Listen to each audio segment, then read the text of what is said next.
Hello, my friends. Welcome back to another episode of the podcast. And no, not the last one for the year, but pretty close to wrapping up the year of our Lord and year of our friends, 2022. I don't know.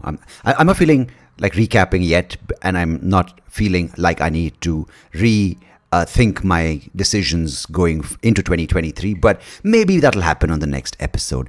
Anyhow, but it is something I did this past weekend. Fucking crazy. Had a heavy one, and I think as you might know, I turned 40, and I've made this decision that I don't want to be wrecked after a heavy night because, man, with my kid, I'm not like totally like sort of like this stay-at-home dad, but I kind of try to help my wife and not kind of abscond. So when I'm really shattered, it makes me feel around like them.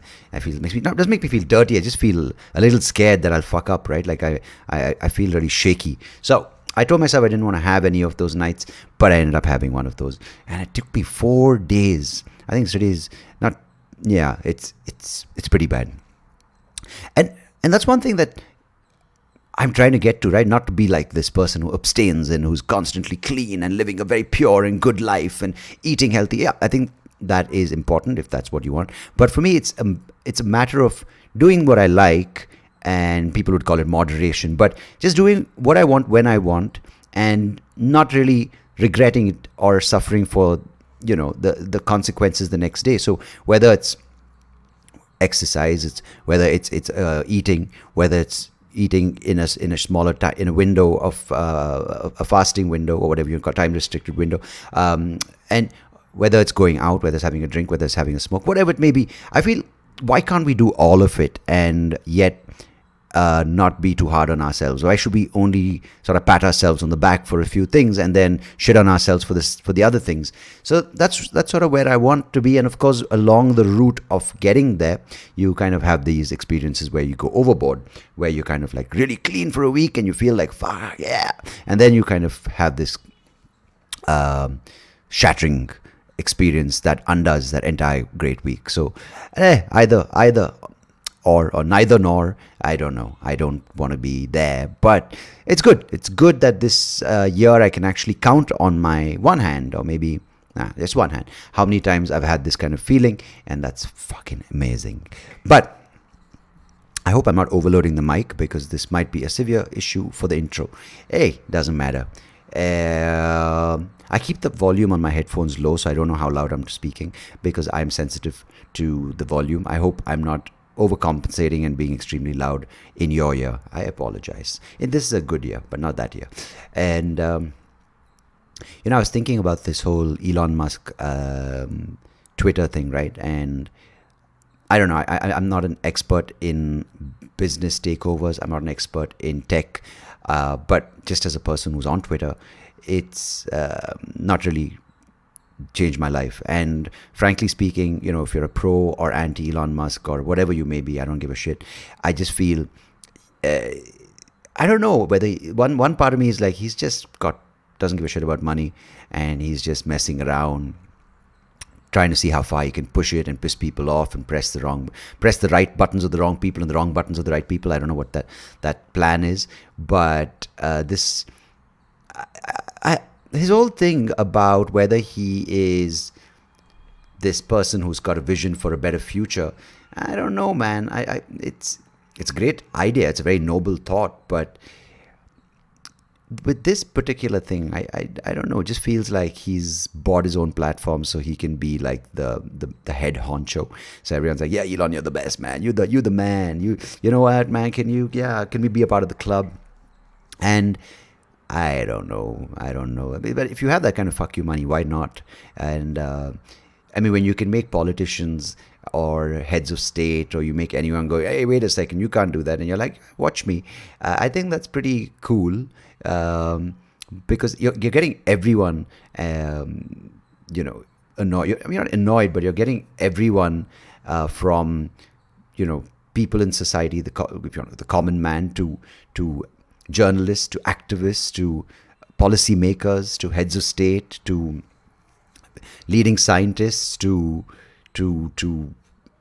if you want to call it these hate speech, if that's not the thing, but you get all these races, whoever it may be, you're getting everyone think. So maybe it is that town square that he envisioned, just that it's not what people expected when he said town square. Maybe he's got this idea for town square, which is exactly what he's putting to plan, and people are like, oh, we should have probably asked you the meaning or your version of what a town square looks like, Elon, because clearly we can't handle what you're trying to give us on this new version of Twitter you're creating, because everyone's like, oh my God, the morality team has been dissolved, the protection team has been dissolved, the pornography team has been dissolved. Who knows what the Musk has in plan. But hey, one thing I've kind of touched upon, but also want to talk about more in detail today, is related to what my guest has to share. Christina Bengtsson. She is quite an amazing lady, right? Because she's a world champion sharpshooter. She's also served in the armed forces in some capacity. And now she's a person who is spearheading a movement around the idea of focus. And I really enjoy talking to her because it's something that I've been thinking about, right? And not focus in the conventional sense, which we all were told is concentration, is how much you can leverage a certain amount of time to take in information and then show off that information or represent that information in an exam or an interview or at a job. But the idea of how you can take out irrelevance in your life and use the concept of focus to understand where you really stand and what really matters to you. Because especially in this world where we have so much noise and everyone's trying to get your attention and everyone sort of is trying to take you and pull you in multiple directions, we are told this idea of doing more performance building, peak performance, and to sort of get more skills, to get more knowledge. But her approach is, if you start from there, then it's just going to add to the noise, to the clutter. But if you can understand truly the concept of focus, it's about stripping away stuff. It's about taking away the initial noise and then kind of honing in on what you really need to live this life. And man, really, really interesting conversation. And I think you'll really enjoy partaking in it. So as always, I appreciate you being a part of the podcast. And Christina, if you're listening to this, I really appreciate you joining me on this conversation. All right, friends, family, whoever's listening, my favorite doggies, thanks as always. And yes, enjoy this conversation with Christina Bengtsson coming on the other side. Till next episode, goodbye, God bless. Take care of yourselves. Cheers.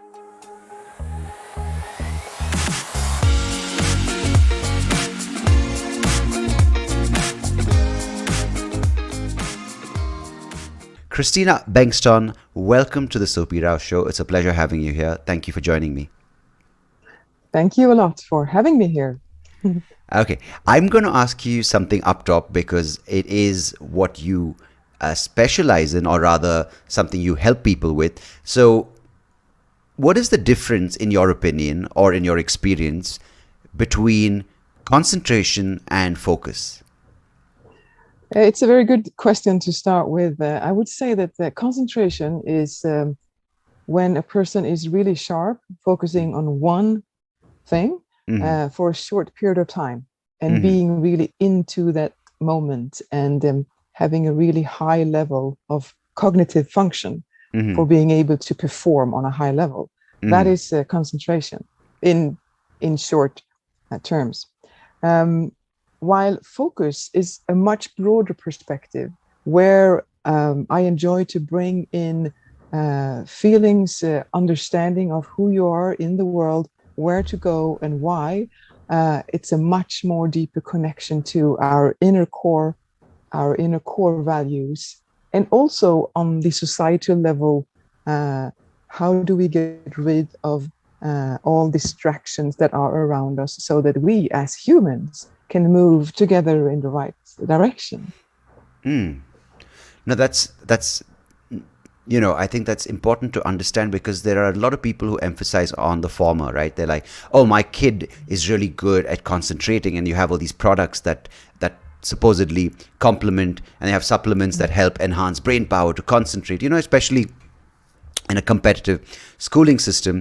And I'm not sure if you're aware of the Indian schools, where at the age of 6 they start sending them for coaching programs for an engineering program, right? So they want them to concentrate, and they sap the energy out of these kids, the creativity out, and they're just like, yeah, you need to be these machines that can memorize math tables and do all these things, and they can concentrate for hours. And it's just and after a point, then you see what these, I'm not generalizing, but then you see the product of these school systems, of these supposed concentration programs, where these kids are so high performing in the academic system, and they come out without any focus. They just have ticked all the right boxes when it comes to what's expected of them, but they come out without any idea of who they are. So that's why I wanted to understand what this difference is, because there clearly is, and there clearly is, of course, a place for both these concepts. But if without one, the other doesn't make sense, right? In some sense. Right, I agree. There are a lot of, in the gaming industry, which is huge, and in some terms, a very high developed and positive industry. That must be said, because there are a lot of, like you say, programs that actually develop a young person's mind in terms of concentration. But imagine then, if you concentrate for a very long period of time on one specific thing, we see that as positive, as good. And okay, let's say it's good. But then, what are all these things that you do not do when you focus on one specific thing, and never focus on, like you say, who you actually are? We need time to be able to dig into ourselves, and to be able to think in a creative mode on all these things that are happening around us and within us. And that doesn't require specific concentration in the sense of peak performance. It requires calmness, self-esteem, and a different kind of approach than always trying to become better than the person you already are. So can you see that the combination? So the idea isn't improvement and kind of having this thing we keep hearing about, a better version of yourself, this goal-oriented thing, but it's more what you just said, correct me if I'm wrong, but it's to kind of take stock of what you already are and enjoy that, enjoy what you already have, and kind of utilize that to its most effective way in that particular moment in time, right? Yeah. And if we now see, like you already have mentioned, the development of the society, it's a large amount of tech design. It's positive, a large amount of artificial intelligence, or in other words, machine learning. Very positive for a lot of sectors. But we have to be careful, because we need to ask the question to ourselves and to others, who is in charge? Is it you, yourself, as a person, or as a young person, as a student in school? Or is it all these tech platforms that with the algorithms more or less decide where you put your attention, what you actually concentrate on? That's a big difference. So we need to understand how this works, to be able to be in charge ourselves, to on our own decide what to focus on and why. That's a crucial part in this fast developing society. Right. No, because that's a big issue for parents, right? The same parent who wants their child to concentrate so much on academics now suddenly finds themselves in this attention economy, where the kid's attention is a commodity for all these platforms, be it video games or social media or these other so-called tools of interaction, where then the concentration that the kid has developed can easily be misled to hours of watching YouTube videos, or stuff online, or TikTok reels, or whatever it may be. So when the concentration is highly developed, and that's sort of blended in with this thing which captures your attention, it's pretty disastrous, right, in some situations? It is. If you would ask like a neutral question, what is focus, without using the word concentration, Yeah. I would simply say that focus is to ignore what's irrelevant.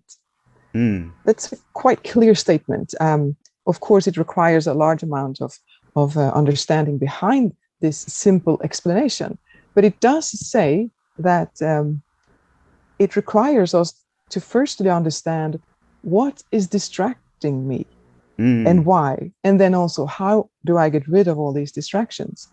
And then secondly, you could say that look upon how much irrelevance there is out there. It's almost sad to see all this irrelevance actually capturing our minds and young people's minds.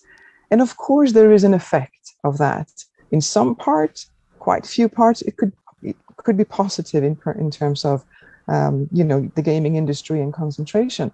But in many other parts, it takes us away from the ability to decide on our own, to have the freedom to decide on our own what to focus on. And also, I sometimes feel, and this is more an emotional response from me and my thinking, is that it seems like we have learned or developed a view upon the word peak performing and concentration maybe as something very, very positive, and also intelligence. Everyone wants to be more intelligent. Everyone wants to be more concentrated. Everyone wants to peak perform even more. But that is, from my perspective and from my experience and understanding, actually a way to make our cognitive potential smaller than it actually is. Because when focusing on that, we do not focus on the ability within the human mind to use our also emotional potential and the cognitive potential in terms of creativity, innovation, finding new ideas, understanding yourself in such a positive and interesting way, so that you actually build your self-esteem on your own, not just by learning new things. Yeah, just to understand that for myself, it almost sounds like these things, whether it's peak performance in work or in a skill set or in a physical realm of, say, exercise or sport. And I've observed this, right? When someone takes up a thing, an activity that defines them, the peak performance almost becomes an obsession that defines their identity, that they hold on to, because by letting go of that, it almost undermines who they are as an individual. But that's a scary thought, right? Because it's like today I ran 10K, now I want to run 15K. And you're so obsessed with that activity that you forget to look at who you are as an individual, and you kind of hold on to that particular aspect of your life as the true and only way to express yourself. And that's pretty scary, because then if that's taken away from you for whatever reason, maybe you've injured yourself, or maybe you're not able to go beyond that performance, it almost feels like your entire self-worth is affected as a result. Yeah, it clearly shows how easily we connect our identity towards what we have achieved instead of actually just being. And if I'm allowed to take my experience as an example here. Yes, please. Yes, please. I was going to come to that, but I didn't want to, there's a lot of stuff I want to talk about with your past and what brought you here, but please go ahead. Yes, I know it's, if we talk about all that, it will sound like I'm more than 100 years old. There are actually quite many things I have managed to do, but most of the reasons behind that is because I have clearly decided what not to do, and that kept me on target. It's quite cool. Yeah. Anyway, I managed, after some years of precision shooting, I managed to step up on a podium. So I was a world champion. Okay, people love that. I did love that moment too, But what I feel like expressing to all these people that think that this was the one and only thing, and who thinks that that day when I stepped up on a world champion podium must be the best day in my life. Yeah. And I would say it's just an ordinary day in my life, but it's a consequence, a positive consequence of all the work that I had done. But also the most important thing is that, hey, people, if you just knew how many other deeper dimensions there are beyond the podium. There's just not one dimension. There's just not one podium. There's so many more, and they must not all of them be connected to number 1, number 2, number 3, or perhaps number 75, The medals or or losing the final or whatever. There is a deeper dimension that I think is important that we highlight, not only to younger persons, but also to adults, so that we adults can express other values in life to the young generation than simply standing on a podium. You see what I mean? Yes. No, but that's such that's such a reward system based way of thinking that's been instilled in us, that those seem to be right. Very difficult to let go of. And I truly appreciate this deeper dimension of appreciation for what you've done, approach to life. But it constantly is, the moment you start going down that path, it's almost like you're yanked back going, no. But we still have this system that the more you win, the more medals, the more gold medals, the more trophies, the more paychecks, the more bonuses you get. That is the true value and worth. And I'm glad to hear things changing. But I want to take a step back and just get your thoughts on that thing you mentioned a few minutes back, because I think it might lead us down this deeper dimension aspect. Because you said that focus is about understanding what is truly irrelevant, right? Can you explain to someone how that process works? Because it is maybe just a statement, but it is a lot more than just that, because arriving at that conclusion involves, I think, a lot more, I think, a conversation with yourself than a lot of people are comfortable doing. Yeah, you're right. I appreciate your way of expressing that. If we again go back to this instant gratification that we have mentioned now briefly, because that's a quite that's an easy path to walk, and it's an easy path to walk for the attention economy industry. That our minds get easily almost addicted to reward system, and to getting more, and to be seen as someone who has achieved something. And it could be in the short-term perspective, and it could be in the long-term perspective. And I think this is where it starts, that if you manage to see a value within yourself for actually, if I'm allowed to say, just existing, for the one you actually are. If we start there, you can imagine almost seeing yourself as something that you can almost touch, something important that you can almost touch within yourself, and then feel that this is something that you need to protect. If you protect what you actually are inside of yourself, you can probably more easily understand what is irrelevant out there, what you should not allow to come and grab your attention, or even taking a little bite of that, what's so fine inside of you all the time, every second.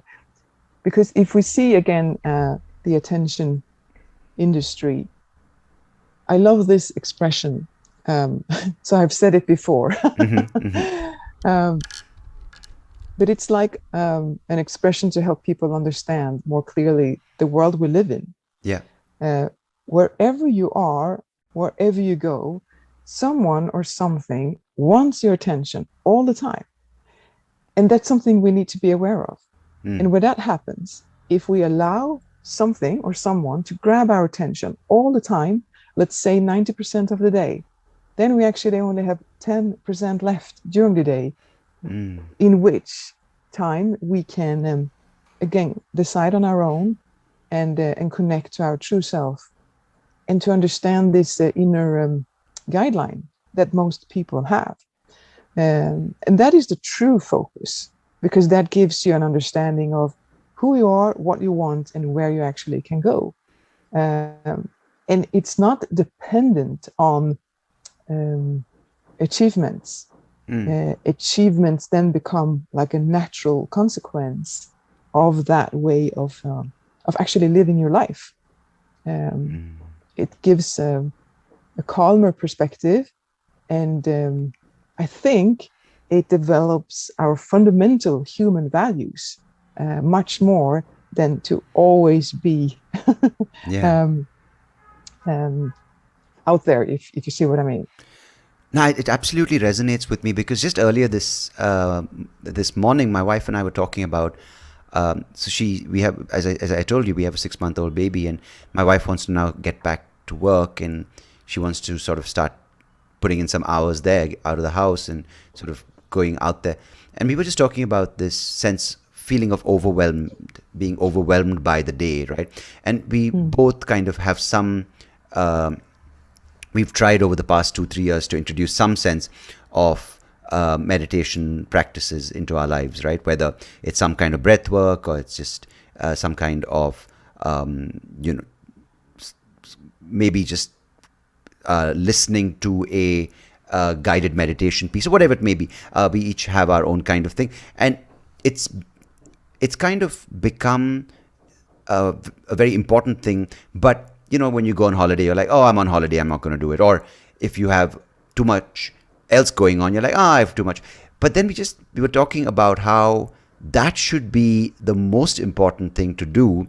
It's not because it's an activity that when we indulge in it, we feel, oh, I'm going to go closer to nirvana or reach enlightenment. But it's that time, whether it's wherever or whenever, where we should make it a point, whether it's in the morning, or in the evening, or it's on holiday, or it's in the office. Like, the location or the time shouldn't matter, but it should be something that you ensure you do every day, because it's those few minutes, and it should be longer, hopefully, that you actually have time to look at yourself and see how you feel, because that's how you approach the world.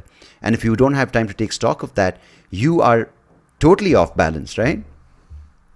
Yeah, and it is like you say, we don't actually need so much of that time, whatever it is. I sometimes even think when people contact me, actually from all over the world, asking for help, and truly, it could be in the short-term perspective, having an exam in a few weeks. Of course, I can help out, because then discipline and excellence is required.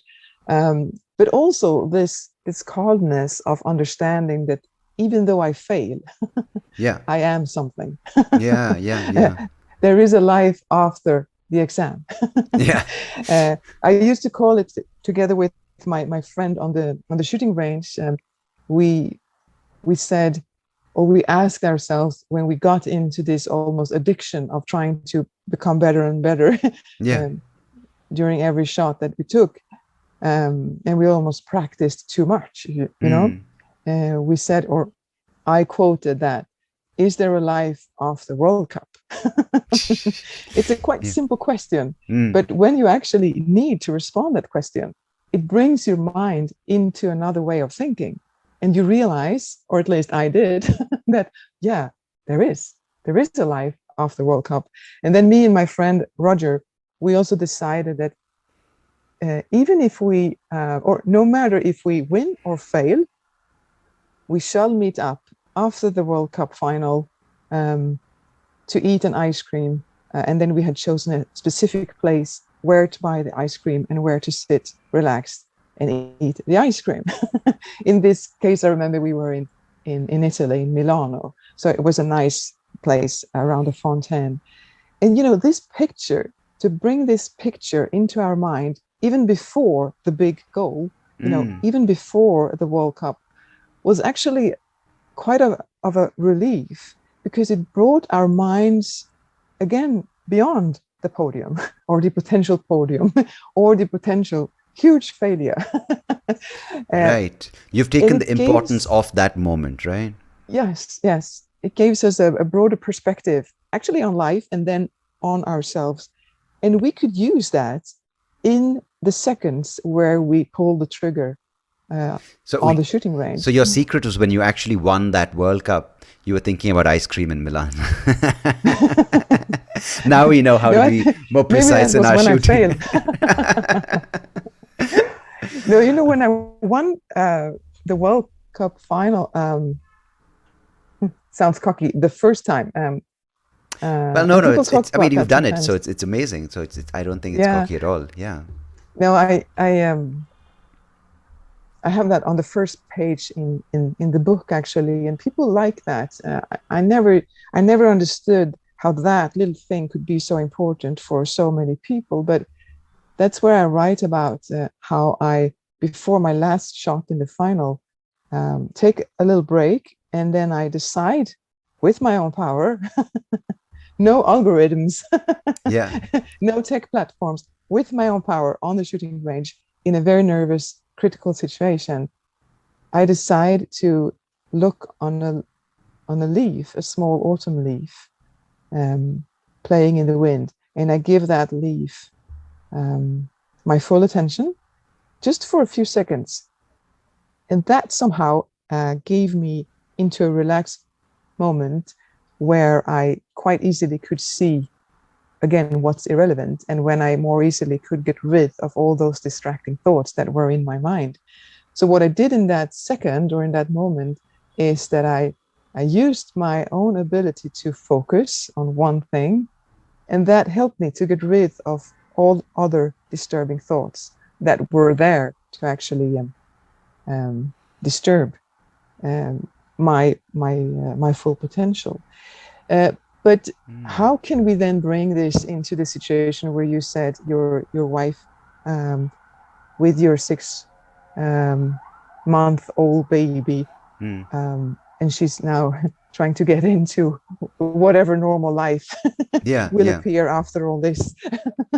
And I can assure it is a different life, and it should be.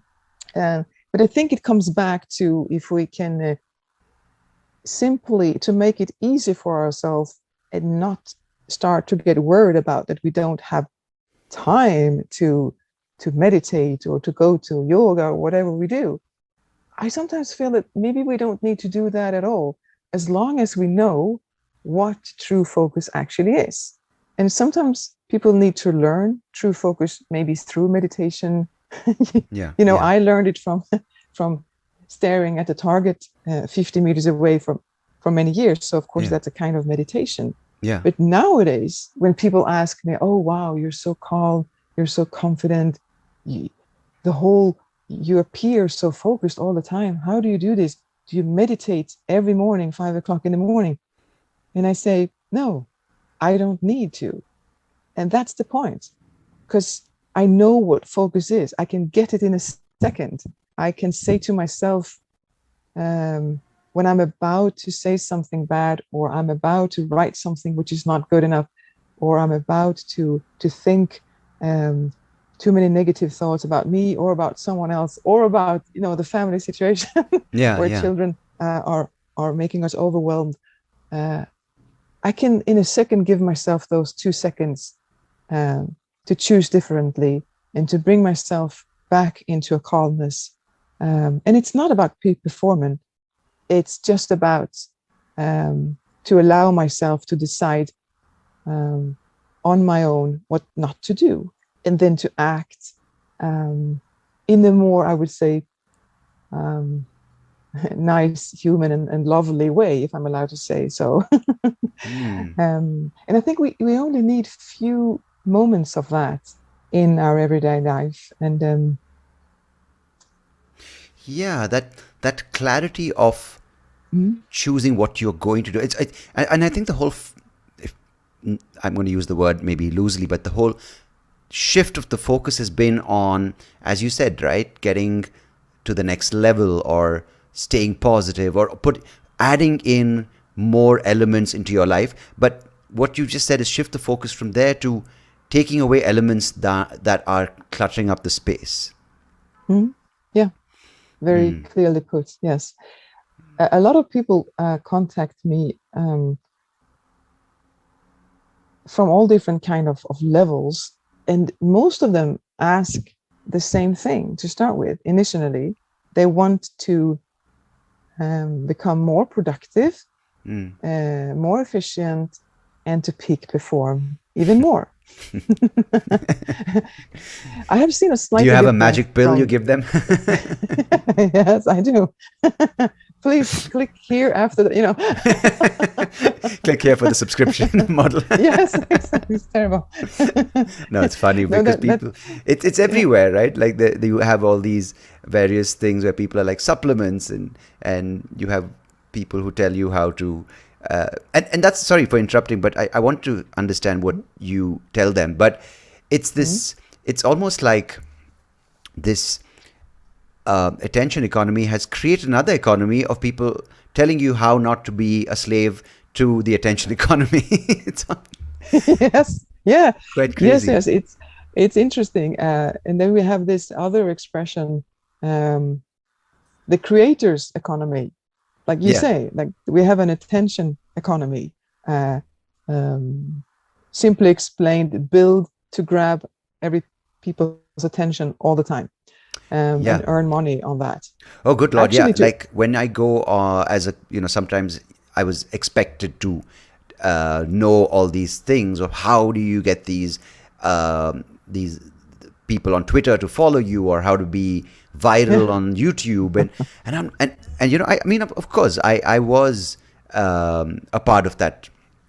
As a comedian, you do feel insecure when another comedian or someone else gets more views and starts doing the rounds of social media, and then I consciously had to take a step back, going, dude, what are you doing? Why are you doing this? I mean, why are you doing stand-up? Like, it's just to put that in perspective, because the creator economy is literally, you can be inundated by emails and newsletters on how to make your podcast more attractive, how to market it, the title, or how to attend these forums where someone who's got 5 listens will tell someone who's got 3 listens how to get 4 listens. It's constant, and it almost, from, I'd like you to talk about that, because I think it sort of ties back to what your clients email you with and what you respond to.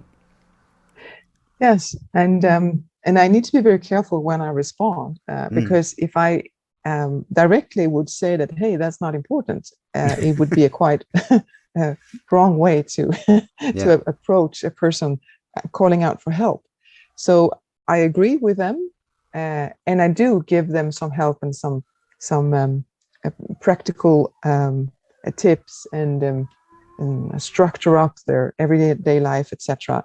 But then I never let them go until they have understood these deeper perspective and these deeper dimension, where they actually understand that focus is so much more than becoming more efficient and more productive and to peak perform even more.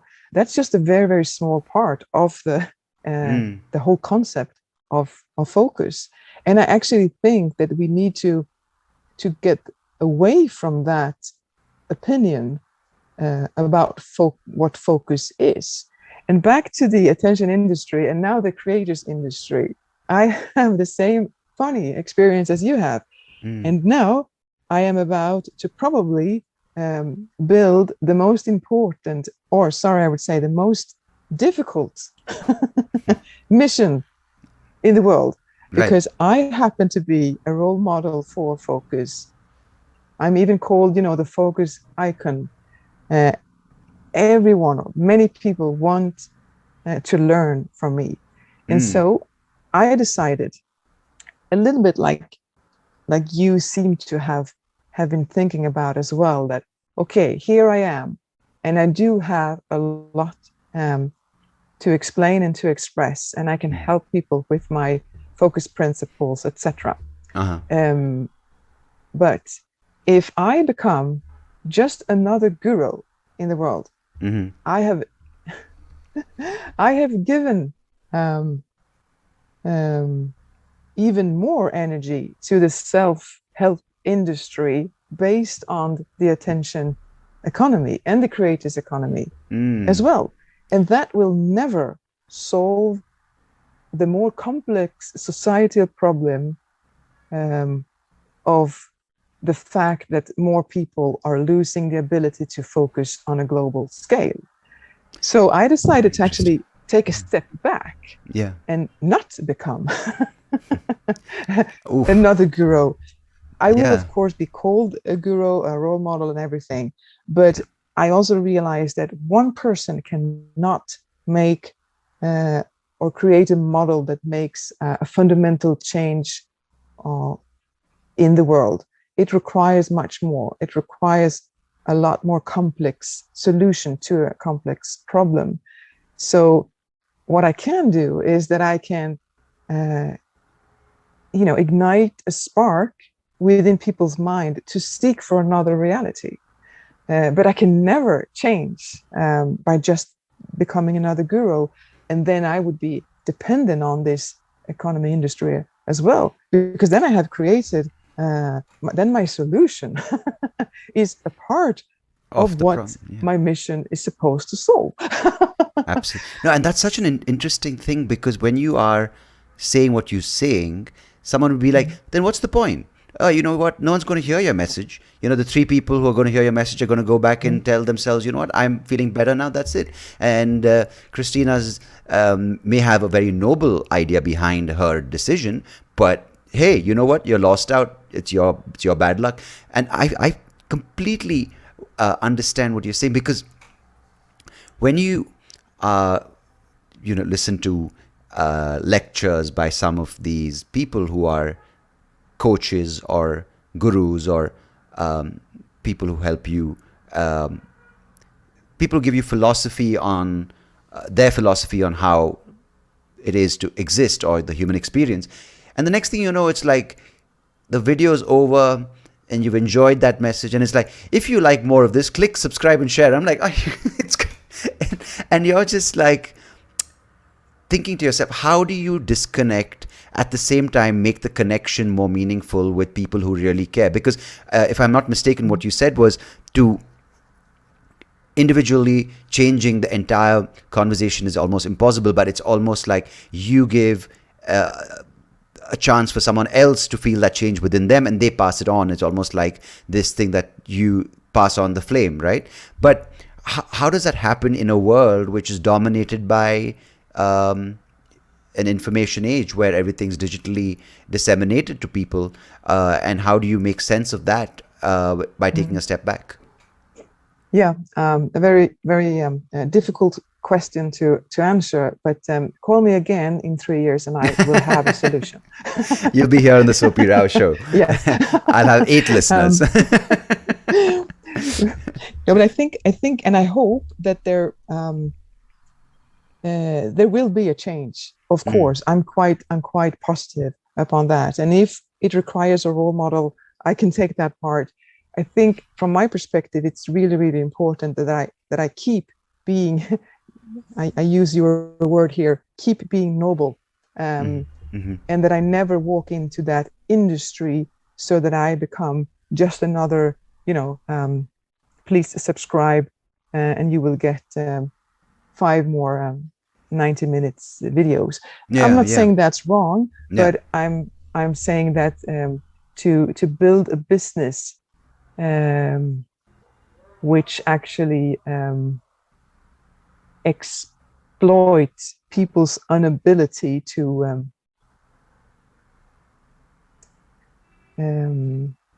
control themselves is bad, and I don't want to be part of that. But it's interesting. I have, of course, a huge potential, and I'm building something which is bigger than myself. I will not explain the whole business model here. I guess I should not. I don't think you want to give away too much. Yeah, because then you have someone else calling them a focus icon. Yes.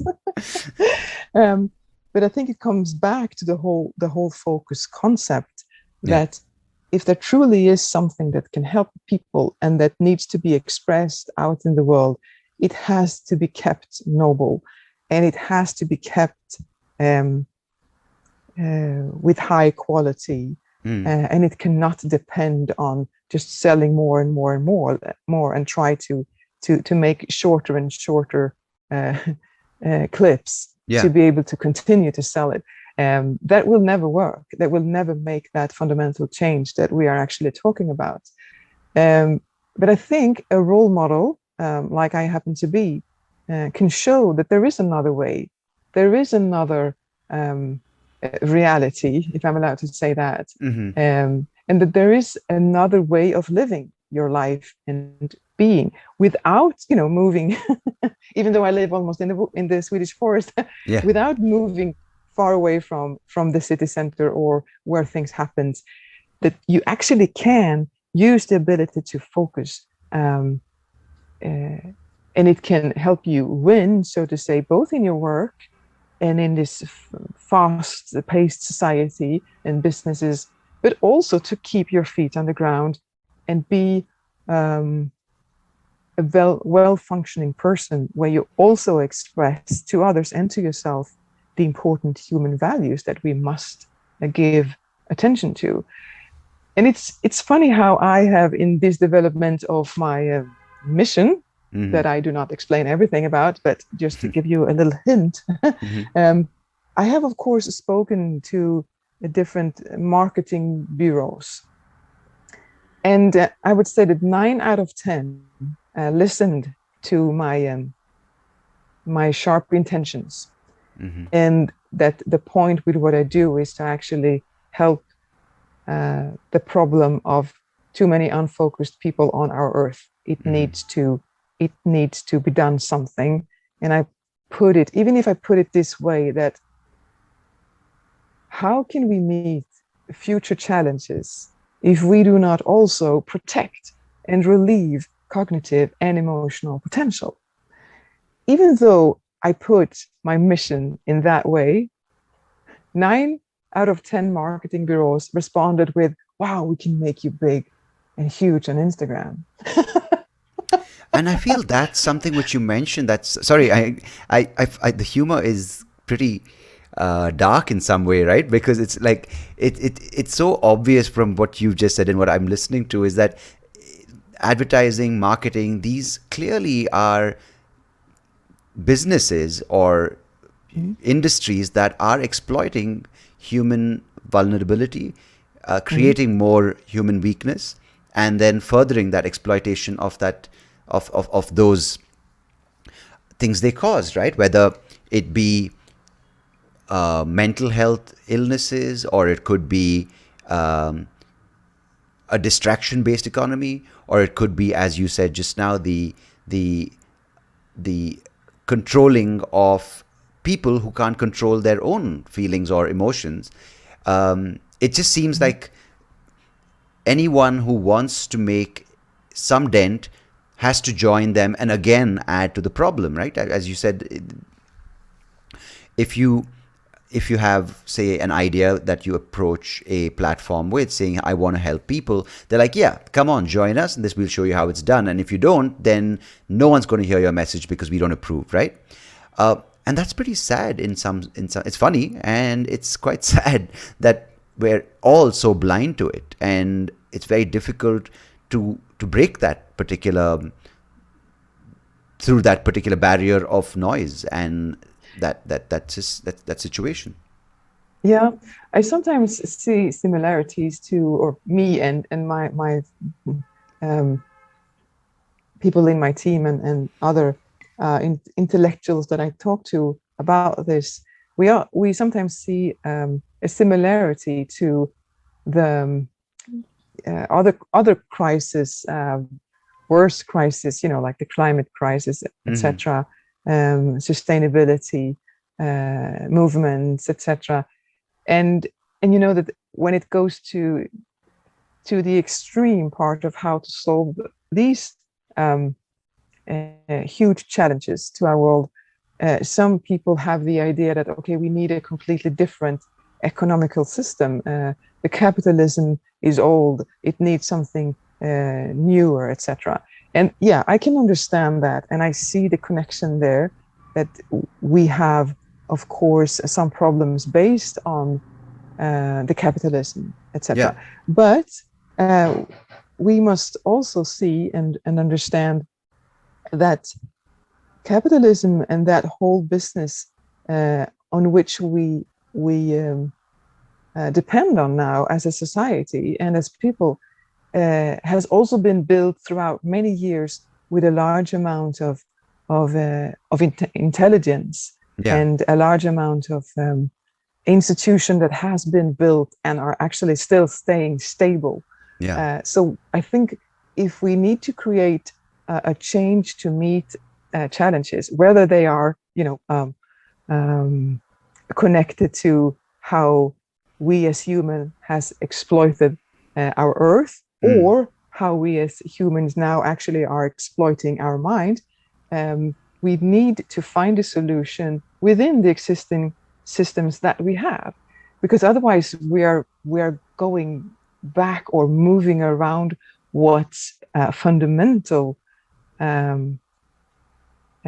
already, and that's probably not a very smart way to go. So I see a similarity to this, that solving or discussing the problem of how people are losing focus in this attention industry, yeah, of course, the capitalism is a part of that and has probably increased this Yeah. problem. But don't change that. Find innovation that can help and support in this framework. I'm very positive that we will find solutions to that. And this is why I enjoy also to be a role model for focus, because the only thing in brackets that I need to do in that part is to help people and to make people understand that, or to seek for a more focused way of living, and to help corporations and businesses to understand and ask themselves the question, how can we create an organization or an institution in which people are giving a better opportunity to stay focused? That's absolutely a very positive way of thinking, and a very positive question to ask. And I'm sure we can find solutions to that in the framework in which we are living. Because otherwise it will become maybe even more shattered. So I think sometimes the society develops like this, and then, oh, something went wrong. But we don't need to go back here to solve that problem. We can find that solution here somewhere, and then we find balance again. And I hope I can be a part of this picture. No, I think that's tremendous, the work you're doing, because just from what you're telling me, it just makes a lot of sense when you are consciously trying to not repeat and add to the existing noise by you're saying, you know what, I can easily do it and get the fame and fortune, but take a step back, which is very hard for a lot of people to do. And I really respect that. I think it's a very interesting thing to take a step back. It's hard not to join jump on the bandwagon and get all that fame and fortune. And I really respect the fact that you've taken that decision not to, because nothing wrong or right, but I want to go down that path, because for many thousands of years, human beings have been guided by this so-called moral system, right? The idea that if you do certain things and live by certain practices and principles, you're a moral person. If you don't, then you're an immoral person. And that determines and shapes a lot of the way we interact with ourselves, not just with others. So can you maybe talk about this? And if it's something which is totally disconnected, let me know. This idea of good and bad, and how important that is in driving us, and since we're talking about focus, how it prevents us sometimes from focusing on things. Yeah. A very interesting reflection, and I like the reflection that you do. Thank you. Yes, I think we lose focus in terms of, if we put it this way, that focus is not only about concentration or moving ourselves in the right direction. Mm-hmm. It is also to actually do good, to focus on the good things, because this is probably, hopefully, the reason why Yeah. we have this ability built in our systems. Probably to start with, to survive. This is why we have the ability to, pay attention. And this is also the reasons why we so easily get caught in this attention industry and focus our attention on irrelevance, because the industry has understood how to grab our attention. Mm-hmm. Mm-hmm. But that's a deep survival kit that we have in our minds. But one could also ask the question, having that said, that we have this as a survival kit, why have we then also, as humans, developed towards levels where we can create and shape our life and our living in the complex way that we actually do? And why have we been giving the opportunity and the ability to see the world in a complex way? Hopefully that is for a good reason. And I think we should pay more attention on that kind of ability than only focusing on the survival kit part within our minds, and that we so now easily influence and give feed to, what to call it, to give food to. Like we easily feed that part of our brain because it's so easy. But I think we need to develop, in terms of technology, we need to develop more of the good technology that can enhance and develop the more complex parts of our brains, where the ability to do good and to see complexity and to create and innovate new important systems to our world and also to our Earth, that must be given much more focus and attention. Because if we only focus on this survival part, I think, without knowing, this is not a meta research. Yeah, no, I wanted your opinion. I think, it's not necessarily always something that needs to be a research-based study which gives you these things. But I'd like, because you have experienced so many different situations and cases of people, so I wanted to get your idea of what you've gathered from your experiences. Yeah, I mean, we can see also, if I bring in a military perspective, going back to this survival kit part that we have, it's truly important, and it has helped us a lot throughout our human existence. And what I've seen from a military perspective is that, when you are in a very stressful situation, and it's actually it is a life-threatening situation, or just a training for a life-threatening situation, we have a huge superpower to think the right thoughts and to take the right decisions, and to be, so to say, on top, to actually peak perform, and to also work, among other people. But when that ability is exploited by other powers, we tend to forget the ability to think further ahead. Why do we do this? What's the reason for this? Is this actually good or bad? And I mean, if we can create as many parts in our world stable, because it actually requires, a balance. We probably need military forces to create this balance.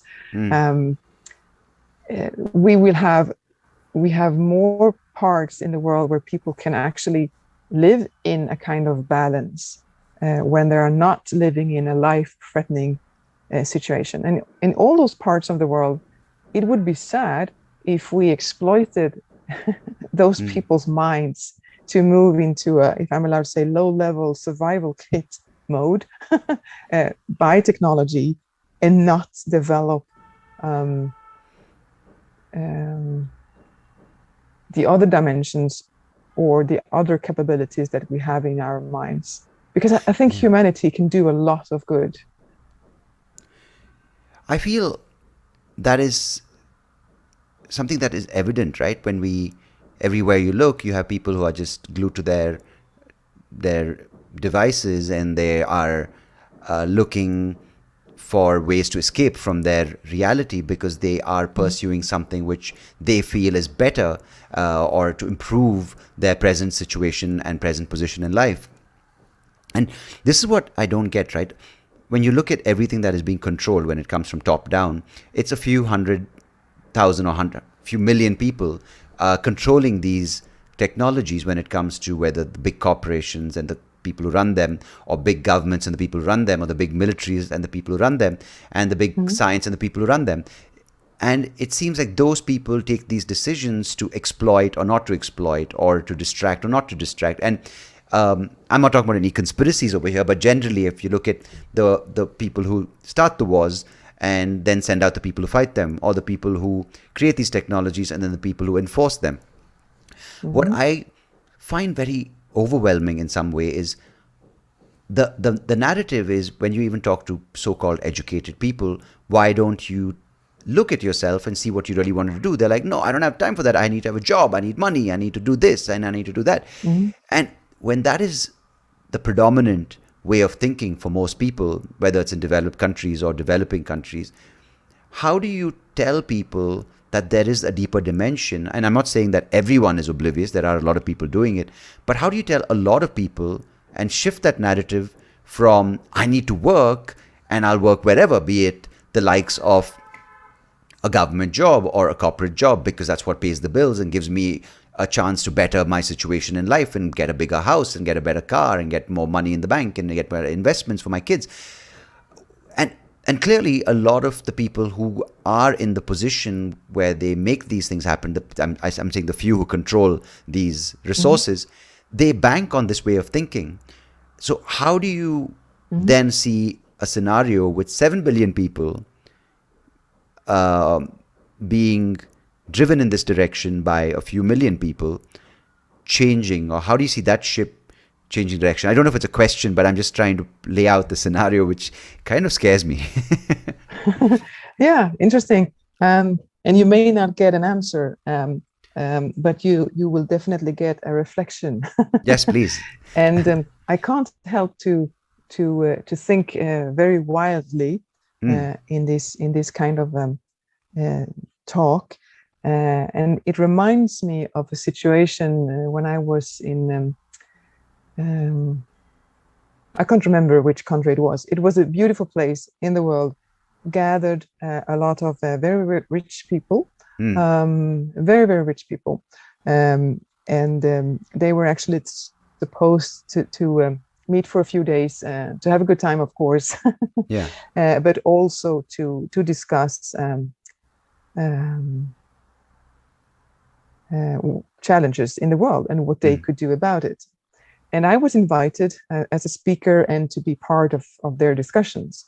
I appreciated that very much. But I was a little bit surprised about how they never came to any kind of action plan. So that was actually my critique afterwards, that with all these discussions, all these reflections from all these people who have come very far, whatever far is in life, but in terms of billions, did not together have had the ability to actually create an action plan and something to move ahead with. And the reason why that happened, I think, is, but I might be wrong, but from a focus perspective, I think that might be because I wouldn't say all of them, but most of them were kind of distracted. They had moved so far in their life, so fast. They've made achievements which are adorable. So we should listen to them for that, of course. But they had also, on their way towards these levels, perhaps lost a little bit of what we can call a human perspective. Some of them had a large amount of shame within themselves because they have built something which did not turn out the way they wanted to, or they had a shame within themselves because they did not have had time to spend enough time and attention to their kids, for instance, or to their families. But this doesn't mean that they are bad people, not at all. Absolutely. Because as they have these feelings and these reflections that actually took a large amount of their focus now, shows that they are good people. They had good intentions. They still have good intentions. So I, in that way of thinking, would like to change the perspective a little bit and see what happens if we think very positive upon these people and see that the very rich people, and some of them are actually controlling, as you say, a lot. And then in terms, they may control others as well. But what if they are really, really good people? What if they simply need a little bit of help?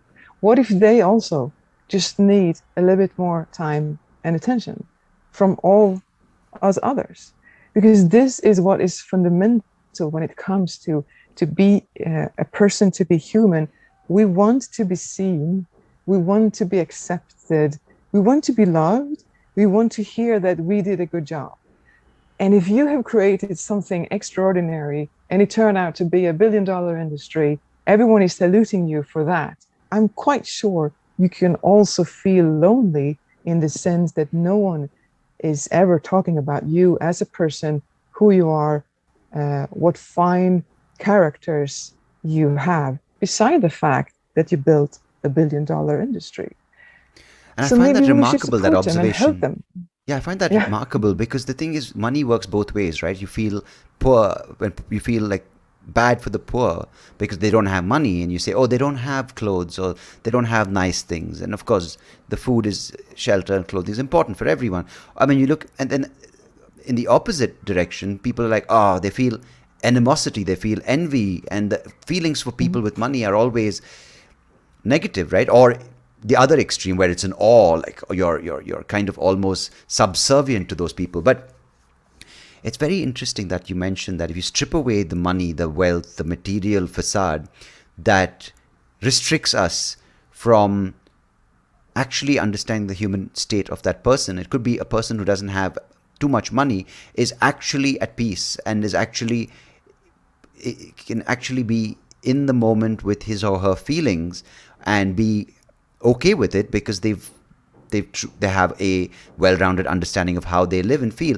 But at the same time, it can give a person who's so-called rich to also be vulnerable and say, I might have the money which you guys think makes me great, but I'm hurting inside. And that automatically makes the conversation a lot more approachable, as opposed to you put a bunch of people, rich people who everyone thinks is happy, behind this fortress of 5-star hotels or whatever the material confinement is, and then you put all the poor people in this refugee camp or whatever that material representation is. The conversation just seems that it can never be bridged, right? Right, and I think it comes back to to use the word focus again, and to give a positive feeling around this word, is that it comes back to, you remember Michael Jackson? Yes. Yes. A lot of people do remember Michael Jackson. Yeah. Excellent person. Yes. In the sense of creating music. I like how you quickly corrected yourself there. And I don't think any of us knew him personally to pass judgment on that. Yeah. Yeah. No, yeah. Amazing capabilities, we can conclude. But you know the song where he is singing, let's see if I can remember it. Is it Heal the World? Well, no, I don't think so. It's if you want to make a change, take a look at yourself, and something like that. Take a look. at yourself in the mirror first before Oh, man you in the try to mirror. change Yeah, things. yeah. Yes, man in the mirror. Yeah. Yeah. I think back to focus, he has selected very crucial words when that song was created, because those words say quite a lot. And I think we can use that again in terms of when if we now include all of us in the people, discussing the problems, the challenges with the fact that the few people are controlling others. I think before we make that statement, or we make that a theory, we should go back to ourselves and, like Michael Jackson said, look ourselves in the mirror and ask the question, so what can we do? What can you do? Because that's where it starts. And if we go back to the fundamental values in focus, it is to understand who you are and to see what you actually can do. And I think that most people want to do good. And most people are afraid of being mediocre or not being good enough.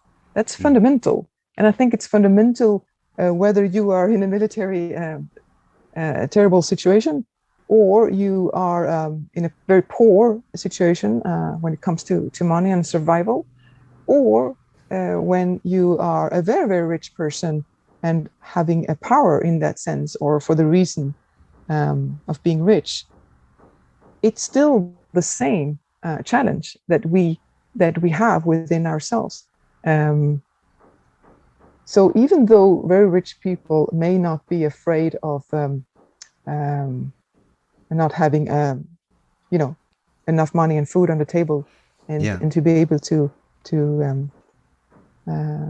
give support to their family, because that's fundamental. That's a very, very tough situations. They don't have those problems, but there might be a similarity to the fear of not being seen for the person who they actually are, or for the fact that they have lived such intense lives, so they actually lost a little bit of connection to themselves or to others. So I think we all, in a way, need the same thing. And I think many of us can go back to ourselves, and instead of complaining, we can sharpen our minds and do a little bit better in our framework. Because when we complain, we never really go somewhere. And I think there is connected to how I said before that focus is about to ignore what's irrelevant. I think there is a little bit too much of attention on when we complain, and it goes out in the internet. If you are angry, and you complain, and you highlight a problem, and you say that this is wrong, and now I have taken a statement, here we need a change. That's powerful and that's good. But if 7 billion people are doing that, where is the solution? You're just alienating each other from each other, right? Because everyone seems to be a part of the problem and everyone's complaining about it, but no one seems to find that connection that can get past that initial stage. Yes. And I think also in terms of focus, it's never too late. So I mean, most of us are living quite long lives, and we may do a lot of different things. And maybe in the beginning of our lives, not when we are children, but when we are young adults, maybe it's natural. If we look upon the psychology, different levels in life, it's probably natural that we focus a lot on performing and developing and learning and earning money, because it is important. It's a fundamental part of how we live our lives. But as long as we know that there are other dimensions as well, and then we know that there is something else to search for as well, maybe that can come in a little bit earlier in people's lives so that they find balance rather than being obsessed. You see what I mean? So they don't wake up one day at 75 going, where's my life been? Right. Yeah. And focus is to find those small situations in life where you can come back in control and find clarity before you make a choice. And these people that we spoke about before that have reached a very high level from an economical point of view and then also a power point of view, they are very important. They shall be supported because they can make a lot of change. They have contacts, they have money, they have power, they have it all in brackets. Yeah. And if they are also fed with negativity, we might not get the best out of these people either. Yeah, you corner them and they get defensive and they start looking at you as as the other that is their a threat to their existence. Of course, yeah. Very complex. Very complex. But no, I think I really appreciate you shedding so much clarity on things that aren't sometimes clear to us. So thank you so much, Christina, for taking the time and being with me today on here. If people are keen to reach out to you, where can they do that? And of course, you said you have a book out. Maybe you can drop the details and maybe they can come check out your website, reach out to you and get the book. Yes. I think step one for someone being interested in reclaiming their focus, it's to read the book, The Art of Focus 10.9. Okay. Then, sorry to say, I'm not very active on social media, but hold on. I'm building this global movement and mission on helping people to reclaim focus, where it will not only be me right. saying sharp things. I'll bring in other intelligent people on board. So that's something to keep an eye upon. Okay. And of course, have a look at the TED Talk. That will be 15 minutes of your time. Yeah. That I believe could be relevant, and that will then move you further to a deeper understanding of what focus actually can be. Fantastic. Lovely. No, that's great. I think it's been really an eye-opener, and it's also nice to sort of leave this conversation and go reflect on where we all stand as individuals, and sort of, as you said, if you want to make a change, take a look at yourself. And I think Michael Jackson, as always, put it the most aptly and the most profoundly and the most musically. So I think, thank you, Christina. I appreciate it. Thank you for joining me today. Well, thank you. Let's keep it simple. That's good. Well, thank you a lot for having me. My pleasure. And after this conversation, I'm going to switch off the focus mode on my Apple phone. And I will take a walk in the woods. Lovely. All right, take care. lovely. And do thank stay you, in touch. you too. In regards to your wife and the 6-month-old. Yes, I'm going to go Very important. on daddy duty right now after this. So. Excellent. I'm glad to hear. Awesome. Thank you. Okay. Bye-bye. Bye.